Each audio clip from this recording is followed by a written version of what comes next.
Agora sim a gente vai com a nossa entrevista sobre esse assunto justamente. Daqui a pouquinho com as suas perguntas, você ouvintes que estão mandando dúvidas aqui pra gente. A gente tem discutido muito aqui na nossa programação, depois do alerta que a nossa reportagem fez sobre a escolha das vacinas. A gente saiu de uma situação de implorar vacina para o mundo, de desesperadamente querer ser vacinado, para escolher vacina. Para chegar no posto e falar, você não tem a Pfizer? Eu não quero tomar AstraZeneca, eu não quero tomar Coronavac, eu quero tomar a Pfizer, eu quero tomar tal vacina, eu quero tomar tal.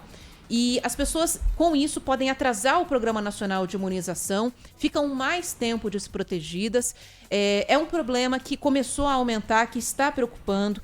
Por isso que a gente está em contato com o infectologista do Hospital Emílio Ribas, o Jamal Suleiman, que mais uma vez nos atende aqui na programação. Doutor, obrigada aqui pelo contato com a Rádio Bandeirantes. Uma boa tarde para o senhor. Boa tarde, Ana Paula. Boa tarde, Bruna. Boa tarde. Prazer estar aqui de novo. Pena que o assunto a gente continua batendo na mesma tecla, né? Não, infelizmente. E seria tão bom se a gente pudesse virar essa página. Pois é, a gente tem que virar essa página, mas para isso, né, doutor, eu acho que é importante que a gente atenda a esse anseio de algumas pessoas, porque a gente sabe do poder das notícias falsas, né? E muita gente recebe essas notícias falsas com alguns agravantes.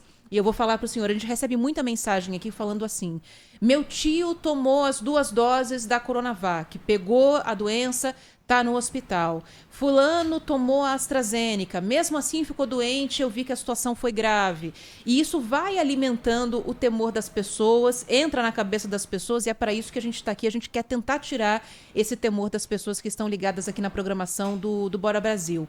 O que a gente pode falar em relação a essa situação, doutor, em relação à infecção de pessoas que já estão totalmente imunizadas, já tomaram a primeira dose, a segunda dose e venceram aquele período de 2 semanas até que a vacina fizesse o efeito completo?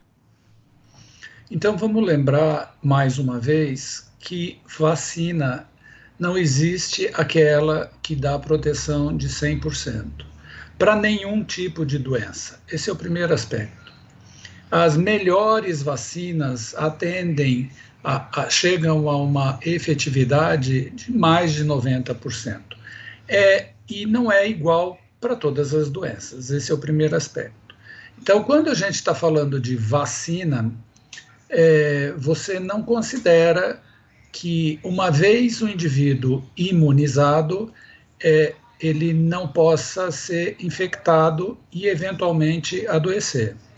Vacina, para essa geração que começou a tomar, né, que é a geração mais de maior idade, sabe do que eu vou falar. Vacina não é pode pirlim-pim-pim. Vacina não é mágica. Vacina é um produto que as pessoas têm que tomar para evitar, fundamentalmente, formas graves de doença para ela e evitar que esse vírus circule da maneira como ele circula, ou para evitar que as doenças circulem da maneira que circulam na comunidade, se você não tem um método de proteção como é a vacina. Então, esse é o primeiro aspecto. O segundo aspecto é que, quando você toma vacina, o que está acontecendo? O que é uma vacina? Você está recebendo um produto cuja função é fazer com que o seu sistema imunológico, reconheça a agressão se algum dia ela vier. Uma vez reconhecida a agressão, o seu sistema imunológico tem uma memória que vai combater essa infecção com todas as forças que ele tem. Isso é igual para todo mundo? Obviamente não. Infelizmente não, aliás. Por quê? Porque tem pessoas que têm uma capacidade de resposta imunológica que é mais fraca, vamos chamar assim.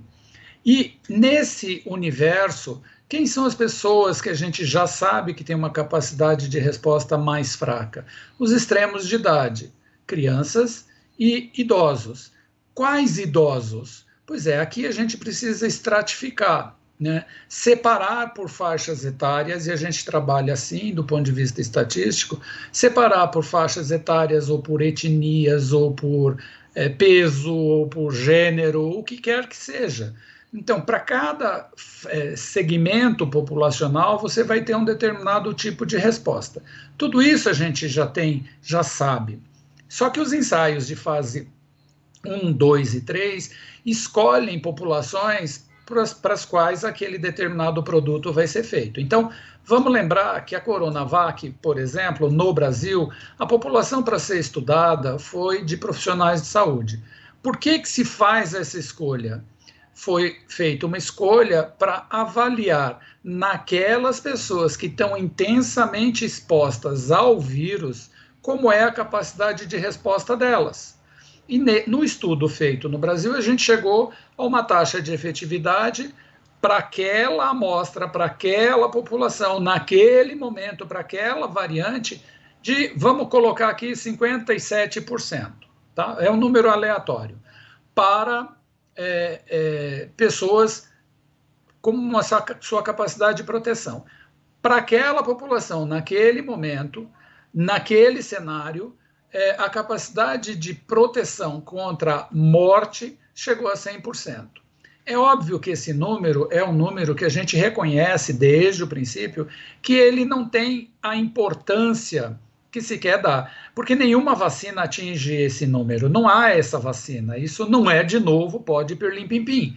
Então, no resto do mundo, para a mesma vacina, usando outras populações, você tem vários marcadores, vários percentuais atingidos. Esse é o primeiro aspecto, né, dessa fala toda. O segundo, não menos importante, é que para a gente ter uma resposta imunológica, para o seu organismo produzir a resposta, vai variar, eu já falei, tem relação com a idade, com gênero, com várias condições de saúde do próprio indivíduo.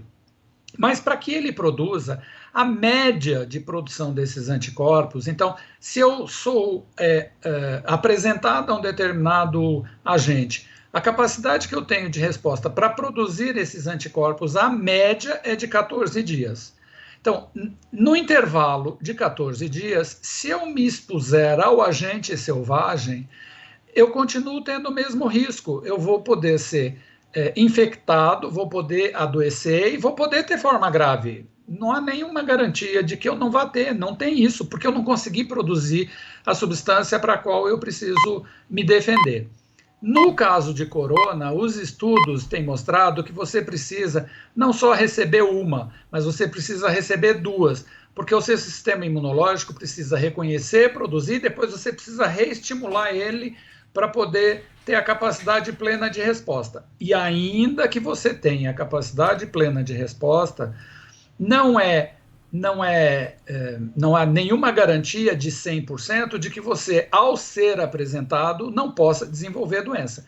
No entanto, o que a vacina vai fazer é reduzir esse número ao mínimo risco para que você tenha uma forma grave, o que, convenhamos, já é um grande negócio nesse processo. Isso aí, se a gente não vacina as pessoas de maneira ampla, a gente vai ver o vírus continuar circulando, aí sim de maneira ampla, circulando em grande número, cada vez mais pessoas contaminadas, e aí a gente tem até pode ter uma redução da efetividade dessas vacinas, doutor? É mais ou menos isso?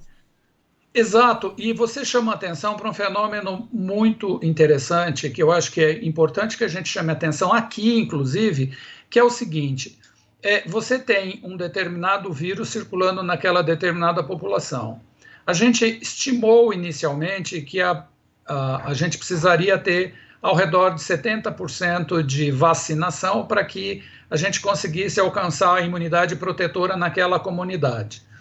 Considerando o portfólio, né, o catálogo de vacinas que a gente tem, muito provável, e a velocidade com que a gente está fazendo essa imunização, provavelmente esse número seja maior. Tudo isso não dá para você antecipar essa resposta. A ciência não antecipa a resposta, a ciência vai atrás da resposta. Então é nessa fase de imunização que a gente vai poder responder quanto de fato eu preciso ter para que eu consiga controlar esta doença no meio da comunidade. Uhum. E enquanto a gente não tem essa resposta, por isso essa pergunta é fundamental, eu preciso manter as medidas não farmacológicas de proteção. Por quê?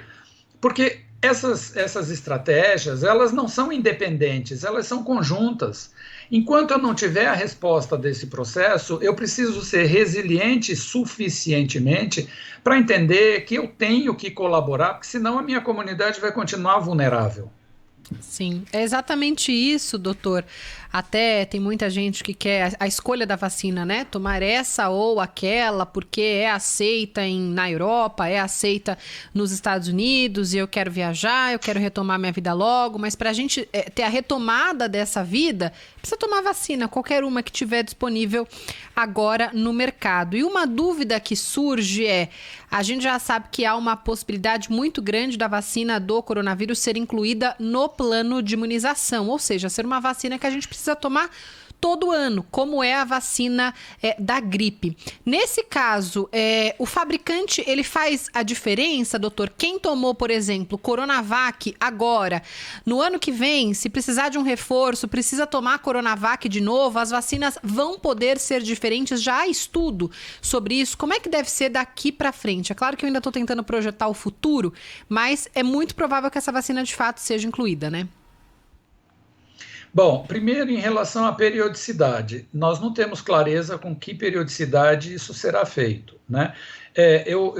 Para usar uma expressão em inglês, né, é um work in progress, quer dizer, é um trabalho que está está em curso, né? E a gente está tentando, uma outra imagem, subir no caminhão com ele acelerado. Então, é isso que a gente está fazendo. Então, nesse momento, a periodicidade ela não está estabelecida. Esse é o primeiro aspecto. O segundo aspecto ainda que seja periódico, a cada ano, a cada 2, qual o número de doses que eu devo receber?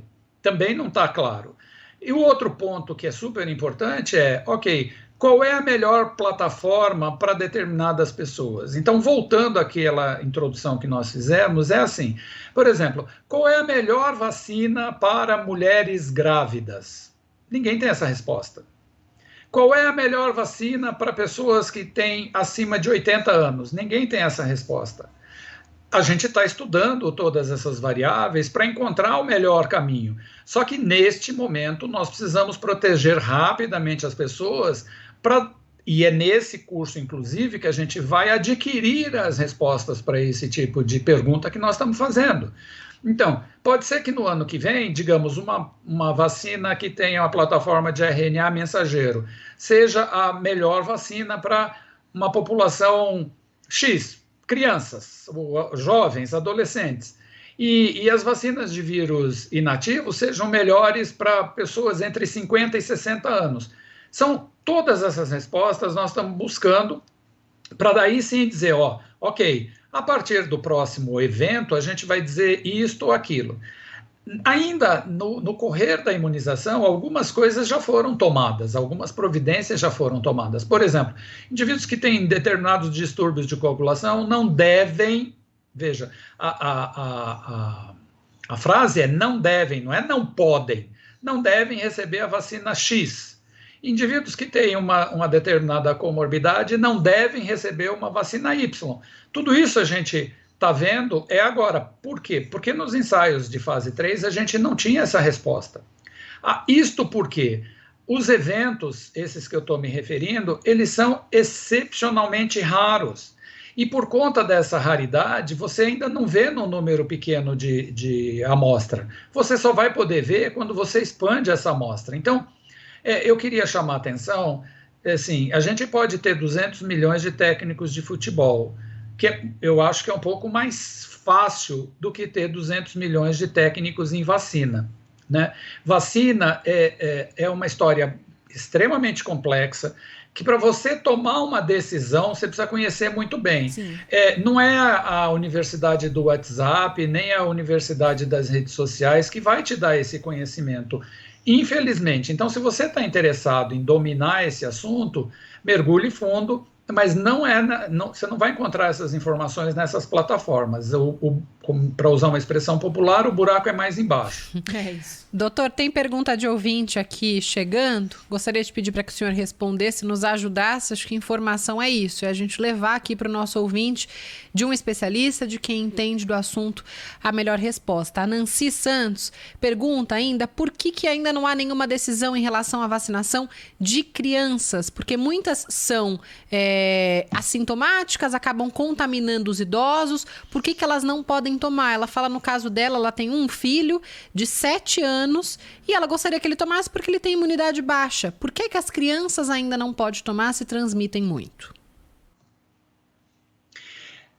Bom, primeiro, a história do transmite muito, ela não se provou verdadeira. Veja, de novo, ciência é assim, às vezes a velocidade da ciência, para dar o máximo de segurança para as pessoas, ela não pode ser feita dessa forma. Então, os super disseminadores, que no primeiro momento se imaginou, até por conta de outras infecções de transmissão respiratória, que são predominantemente em crianças e que são de verdade super disseminadoras, para o coronavírus isso não se mostrou verdadeiro. Esse é o primeiro aspecto.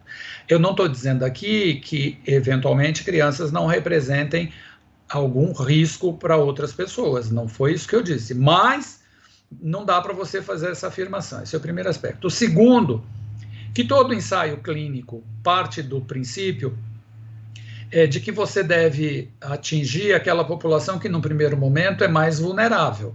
E, desde o primeiro momento, as populações mais vulneráveis eram as populações adultas, não eram as crianças. E, nesse cenário, os ensaios de vacina são feitos em populações adultas. Só para a gente fazer um recorte aqui, isso é assim para todas as outras condições de saúde, tá?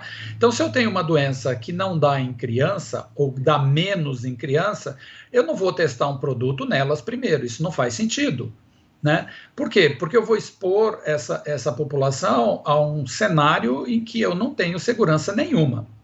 Então, por isso que começa com isso. Só que agora a gente já está ensaiando, fazendo estudos clínicos para populações menores das várias plataformas. Então, tão logo tenhamos essa informação, a gente, com segurança, né, a gente parte para ofertar isso para essas faixas etárias. Nesse momento, infelizmente, a gente não tem essa resposta. Então, um pouco de paciência. E aqui, só para a gente lembrar que a gente tem medida não farmacológica ainda para criança. Então, se a gente usar, você reduz substancialmente, aliás, é absolutamente comparável, inclusive, com imunização, desde que bem feita.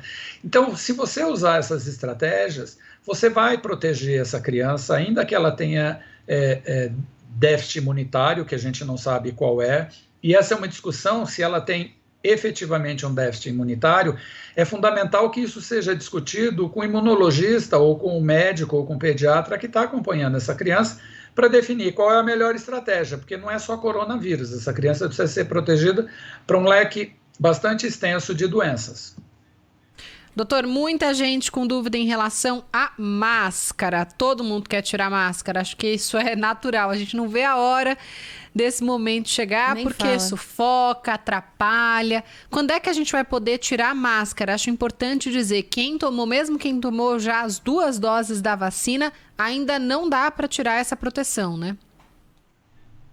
Pois é, eu tenho dito que eu não vejo a hora da festa da queima das máscaras, sabe? Porque é um negócio, muito chato. Eu vou fazer um paralelo aqui com HIV, né? A gente está entrando na 5ª década da pandemia de HIV.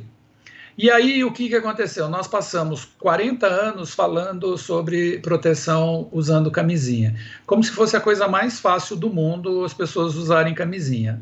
Não é bom para ninguém. Ou alguém aqui gosta de camisinha. Não é verdade que a gente gosta de camisinha.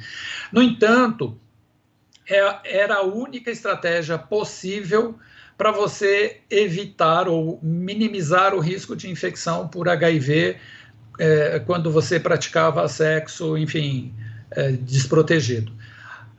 Agora a gente tem várias opções para você evitar que você se infecte com HIV. Além do que, se você ainda assim não tomar essa providência e se infectar, você tem um catálogo bastante grande. Então a gente levou 40 anos para chegar até aqui. Não vai dar para a gente esperar 40 anos falando para as pessoas usarem máscara, óbvio, não tem sentido, né?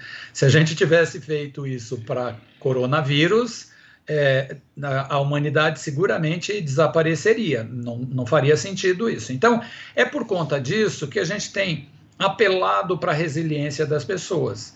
né? A gente tem muito pouco tempo para ter segurança de que não precisamos usar as máscaras.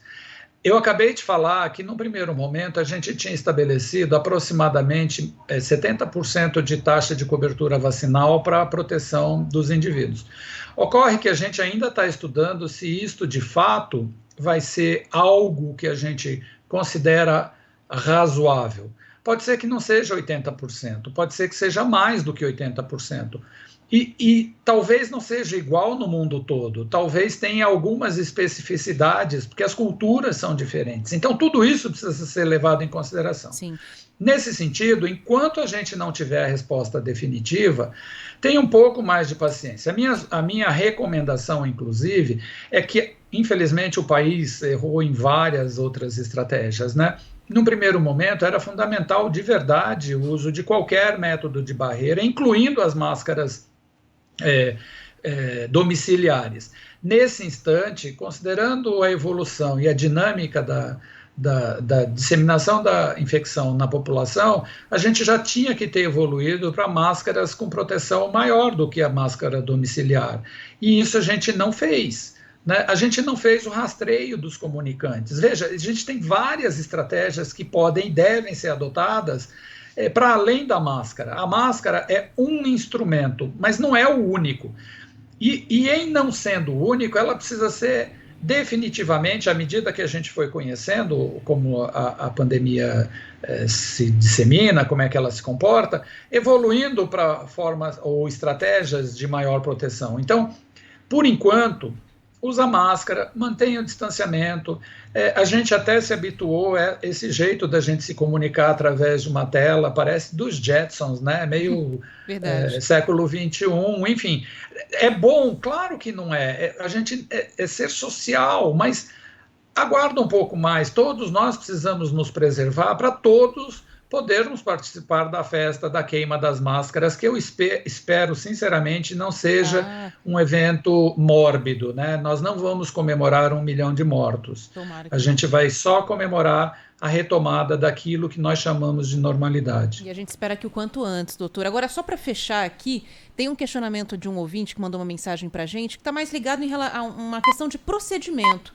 E aí eu queria saber da sua opinião em relação a isso. Eu vou colocar aqui. Boa tarde, meninas da Rádio Bandeirantes, que é o Guga de Ribeirão Pires. Ô, doutor, é obrigatório identificar a vacina que você está tomando?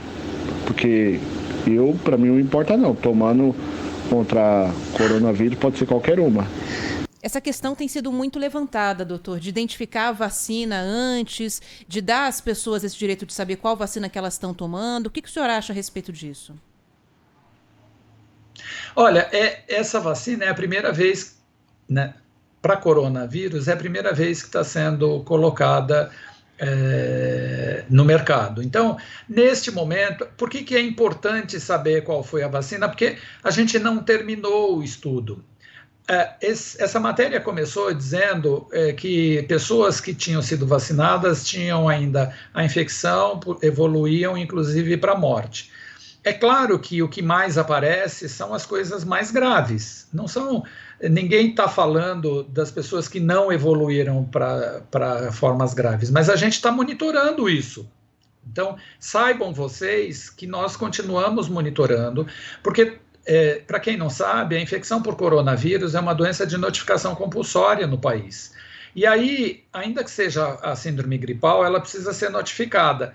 E na notificação da síndrome gripal ou da síndrome respiratória aguda grave, você tem que dizer se a pessoa tomou vacina, qual vacina tomou e quando essa vacina foi aplicada.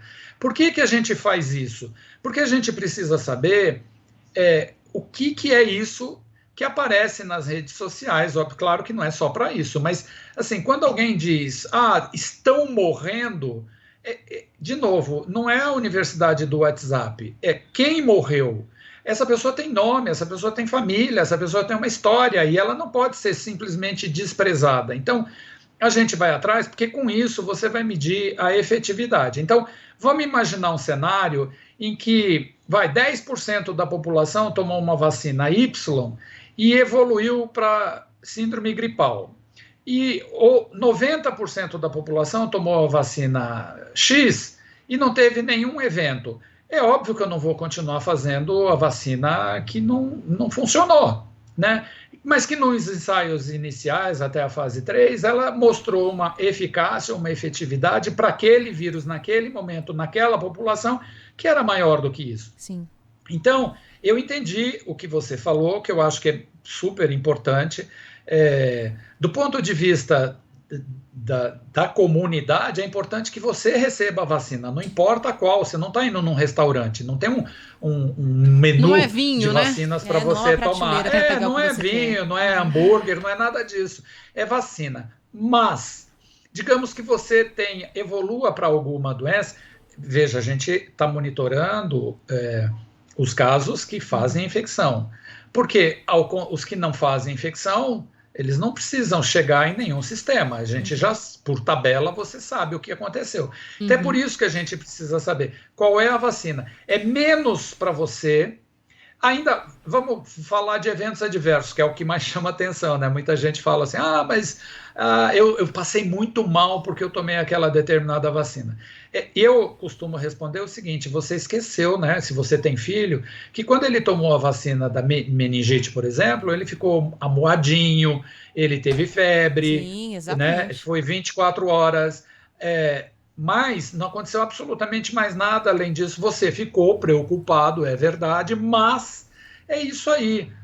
Isso significa que, de alguma forma, seu organismo está respondendo àquele produto que foi colocado em você para te proteger. Então, ter esse evento adverso, os leves se resolvem rápido. Os moderados e graves, que a gente sabe quais são, alguns. Sim. Mas quando você expande o tamanho da amostra, também é importante saber se, por exemplo, a vacina A fez o olho do indivíduo cair. Estou dando exemplos aqui, né? E em 30% dos indivíduos, então tem alguma coisa nessa vacina que não apareceu antes, mas que agora está aparecendo. Então, qual é o mecanismo que promove isso? Que não é comum a todas as plataformas, né? E não vai ser para essas, mas são essas coisas que a gente precisa saber. Por isso tem essa informação ali. É menos para a gente, e se mais você voltar mesmo. atrás... Sim. Não, mas e se você voltar atrás, é interessante, porque se você prestar atenção nas carteiras de vacinação, tem lá o número do lote das vacinas que você recebeu. Com isso, você rastreia qual foi a vacina. Vamos imaginar aqui, a vacina da gripe, que é uma vacina de vírus atenuado, você tem proteção para 3 ou 4 tipos de influenza, né? Tem 2 tipos de vacina, trivalente e tetravalente.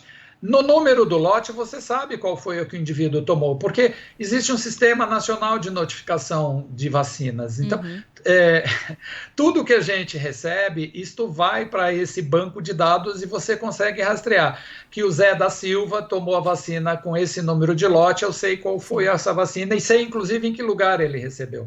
O que aconteceu no Rio, por exemplo, é a exceção da exceção da exceção. Isso não é rotina. Tá certo. Bom, Dr. Jamal Suleiman, infectologista do Hospital Emílio Ribas, obrigada aqui pelo seu tempo, pela longa conversa com o ouvinte da Rádio Bandeirantes e até uma próxima, doutor. Obrigada, doutor. Bom fim de semana. Bom trabalho para vocês, meninas. Estamos juntos.